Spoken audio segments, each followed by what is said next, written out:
Sensex और Nifty ने वित्तीय वर्ष FY25 में 5% से ज्यादा का फायदा हासिल किया, लेकिन अंतिम सत्र में गिरावट आई। भारत और अमेरिका 29 मार्च 2025 को व्यापार संधि पर 3 दिन की चर्चाओं का समापन करेंगे, जो अभी प्रारंभिक चरण में हैं। लियोनार्डो डिकैप्रियो की फिल्म वन बैटल आफ्टर अंदर का ट्रेलर अब रिलीज हुआ है। माधुरी दीक्षित, श्रद्धा कपूर और मिथिला पालकर से इस गुड़ी पड़वा पर पारंपरिक फैशन इंस्पिरेशन लें। 7.7 मैग्नीट्यूड का भूकंप मंदाले, म्यांमार में आया, जिसका असर बैंकॉक और चियांग माई तक पहुंचा, जहां नुकसान की वीडियो सामने आई हैं। इस सप्ताह 4 नई हिंदी वेब सीरीज और फिल्में नेटफ्लिक्स, Amazon प्राइम वीडियो और जियो हॉटस्टार पर रिलीज हुई हैं। दिल्ली पुलिस ने अरविंद केजरीवाल और अन्य AAP नेताओं के खिलाफ सार्वजनिक संपत्ति अधिनियम उल्लंघन का मामला दर्ज किया है। आथिया शेट्टी ने हाल ही में अपनी और KL राहुल की नन्ही बेटी की स्वागत समारोह से एक झलक साझा की। मोहनाली अदालत ने 2018 के यौन उत्पीड़न मामले में पास्टर बजिंदर सिंह को दोषी ठहराया, सजा 1 अप्रैल को घोषित होगी। म्यांमार ने 7.7 तीव्रता के भूकंप के बाद राजधानी नैपिदाव और अन्य क्षेत्रों में आपातकाल की घोषणा की। म्यांमार में 7.7 की तीव्रता के भूकंप से 20 लोग मारे गए, मस्जिद ढहने से मृतकों की संख्या बढ़ने की आशंका है। लोकसभा ने समुद्र द्वारा माल ढुलाई बिल 2024 पास किया, जो उपनिवेशी युग के कानूनों को समाप्त करने की दिशा में है। केंद्र ने जस्टिस यशवंत वर्मा और जस्टिस CD सिंह को दिल्ली हाई कोर्ट से इलाहाबाद हाई कोर्ट में ट्रांसफर किया। केंद्र ने 1 जनवरी से कर्मियों और पेंशनर्स के लिए महंगाई भत्ते में 2% की बढ़ोतरी की। RBI ने बैंकों को ATM निकासी शुल्क बढ़ाकर 23 रुपये करने की अनुमति दी है, जो 1 मई 2025 से लागू होगा।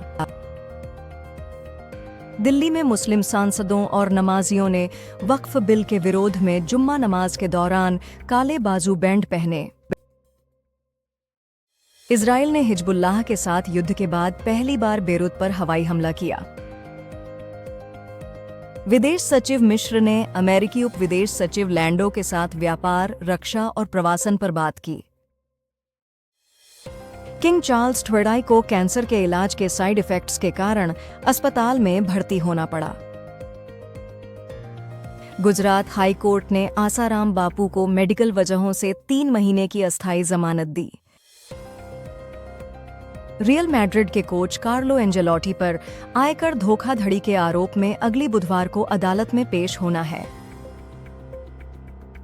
एक ड्राइवर ने अपने नियोक्ता की कार से 16 लाख रुपए का हीरा ज्वेलरी और नकद चुरा लिया, जिसे गोवा में गिरफ्तार किया गया।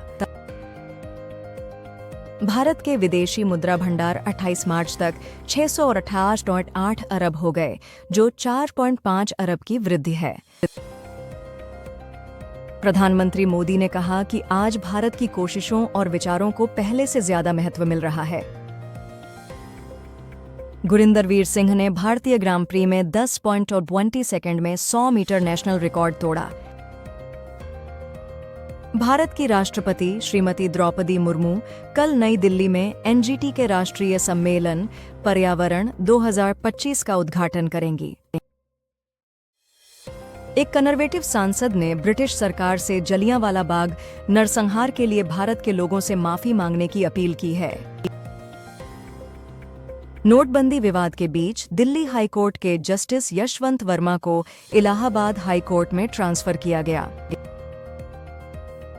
IPL 2025 में KKR और LSG का मैच अब 8 अप्रैल को ईडन गार्डन्स कोलकाता में होगा।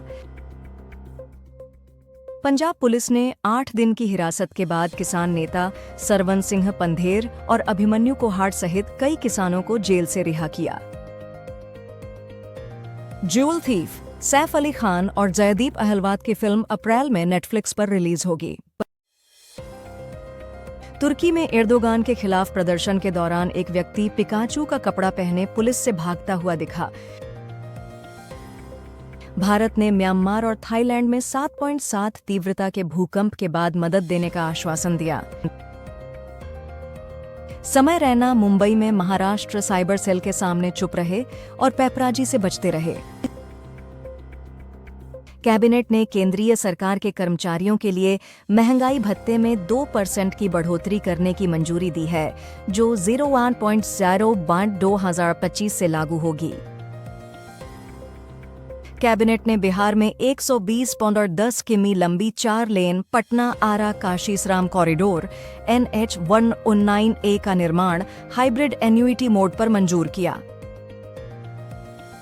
चेन्नई और मदुरई 28 नवंबर से 10 दिसंबर 2025 तक FIH junior men's hockey world cup की मेजबानी करेंगे, जिसमें 24 टीमें भाग लेंगी।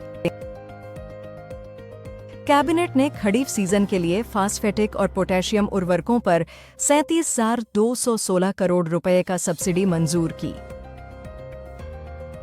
भारत पाकिस्तान के कट्टरपंथी और पूर्वाग्रही मानसिकता को नहीं बदल सकता।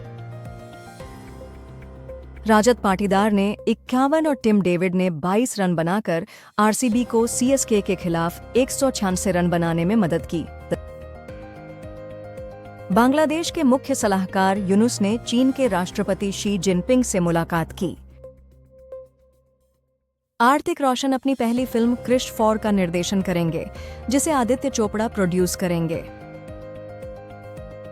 तानमय भट्ट ने कुणाल कामरा के महाराष्ट्र के उपमुख्यमंत्री एकनाथ शिंदे के खिलाफ विवाद पर प्रतिक्रिया दी। बांग्लादेश और चीन ने आर्थिक, तकनीकी सहयोग और विभिन्न क्षेत्रों में 8 समझौतों पर हस्ताक्षर किए। दिल्ली उच्च न्यायालय ने कहा कि खाद्य बिलों पर सेवा शुल्क स्वैच्छिक है, इसे रेस्तरां अनिवार्य रूप से नहीं लगा सकते। संघ मंत्रिमंडल ने आर्बेसमॉन 1919 करोड़ के इलेक्ट्रॉनिक्स घटक निर्माण योजना की मंजूरी दी। टाटा मोटर्स ने मॉरिशस में इलेक्ट्रिक वाहन की रेंज लॉन्च की, जिसमें टियागो.EV, पंच.EV और नेक्सॉन.EV मॉडल शामिल हैं। भारत और जापान की सरकारों ने भारत में 6 परियोजनाओं के लिए 111.38 अरब जापानी येन के अर्ण समझौतों पर हस्ताक्षर किए।